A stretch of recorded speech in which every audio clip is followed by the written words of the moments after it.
property partner. Think Universal Properties. Universal Properties is the leading real estate developing agent in the Gambia. Universal Properties prides itself with experience in the property business. Our properties are well located in areas such as Brufut, Shukuta, Lamin Kerawan and Tanji, close to the Camel Safari and opposite the river. The properties have all access to good road networks, electricity supply and water. Our payment terms are flexible and prices affordable. This is Universal Properties. We urge all Gambians to come on board. We are reliable, reasonable and cheap because we want to make home affordable to every Gambian. Visit Universal Properties today on FIB building along the Keraba Avenue. Universal Properties, the most experienced real estate company in the Gambia.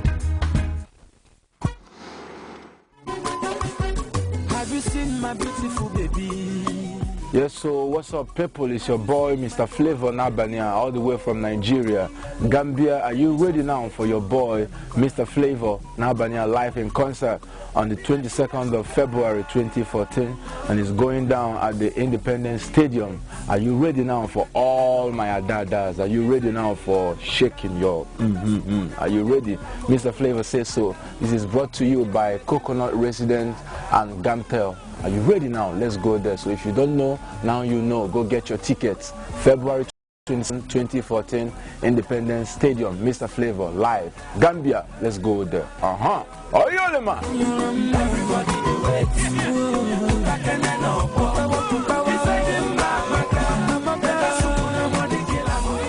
QCell's 4G internet service is the Gambia's fastest and internet.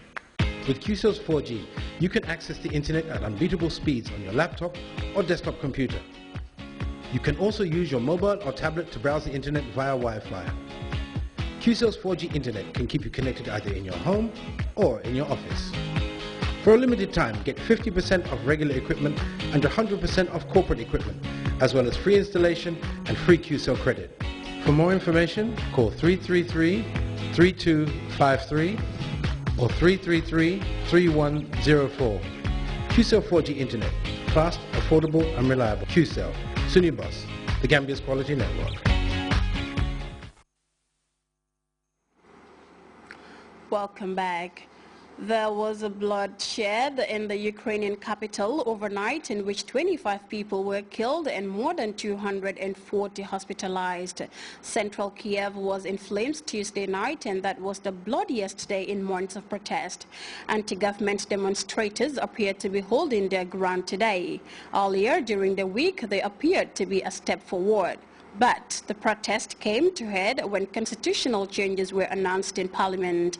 The international community is condemning the violence. France and Poland have called for sanctions, and talks last night between the Ukrainian president and opposition leader went nowhere. CNN's field black wars in central Kiev as it became a fiery battleground last night. He filed this report from the front line.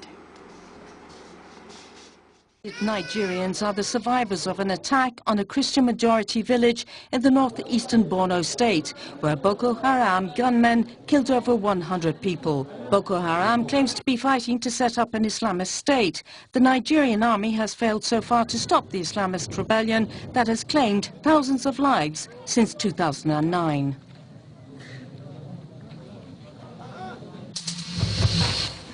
The King of Morocco, Mohammed VI, arrived Tuesday in Bamako for a 5-day state visit. He was greeted on his arrival by President Ibrahim Boubacar Keïta. There was a 21-cannon salute and a rapturous welcome from crowds as officials drove through the city. The visit aims to boost economic and diplomatic ties between Morocco and Mali. Morocco is seeking to become a rival of its Algerian neighbor to mediate in the crisis in the Sahel region.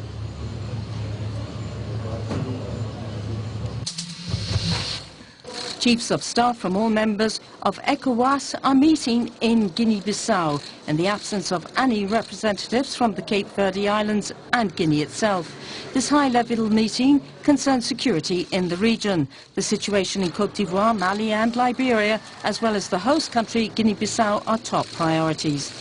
There are presently 750 West African troops in Guinea to protect the transition government and the election process.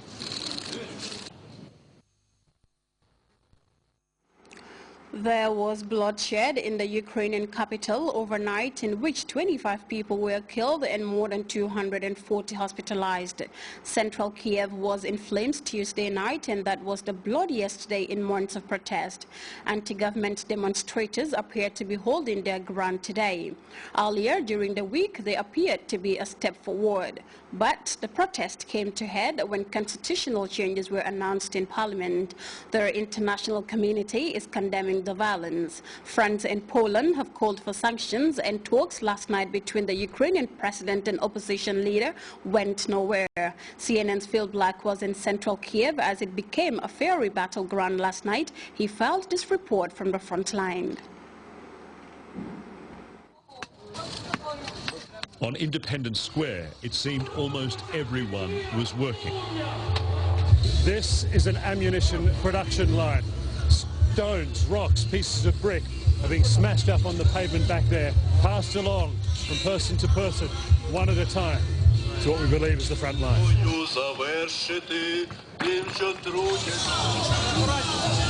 Not just rubble and bricks, timber as well. Anything they could get their hands on. Anything they could use to help hold their ground.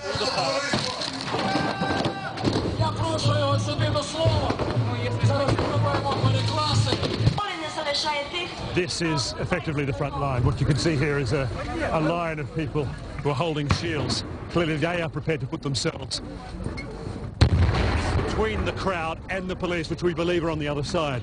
On the other side there are literally dozens of bonfires that are being built. The heat coming off this is really something. It is a bed, as far as I can see, of burning fire and embers, and the purpose is clearly to form a defensive barrier and stop the police and security services getting through. There is a whole row of effectively what is homemade artillery. These pipes, they use compressed gas to propel fireworks attached to Molotov cocktails to get more distance and bigger bang. And you can tell they are prepared. And we saw this ominous silhouette. We're pretty sure it was a pneumatic pellet gun, but it's also another sign. Not everyone here is satisfied with just building defences. If the police come, what will happen here? I'm afraid thinking about this because these people not going back. These people standing here for their future, their lives.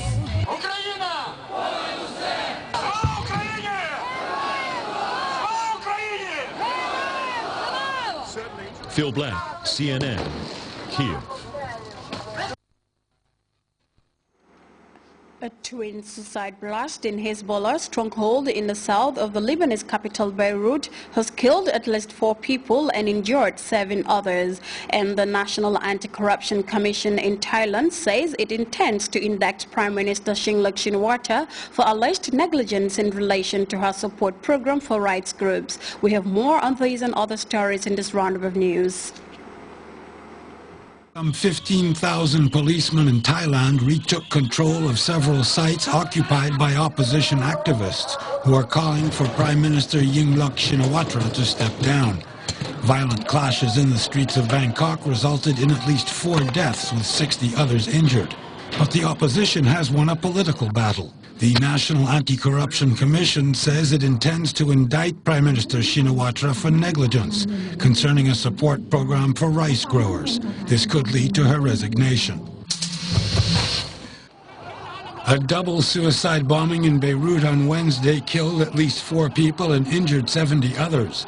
The 2 kamikazes, one on a motorcycle and the other in a car, targeted the Iranian Cultural Center in a Hezbollah stronghold in the south of the capital. The attack was claimed by the Abdullah Azam brigades linked to Al-Qaeda and other Sunni radicals. Shiite Hezbollah forces are fighting with the Assad regime army in neighboring Syria. The student opposition leader in Venezuela, Leopoldo Lopez, underground for the past week, gave himself up to police on Tuesday after calling for a demonstration that brought out tens of thousands of people.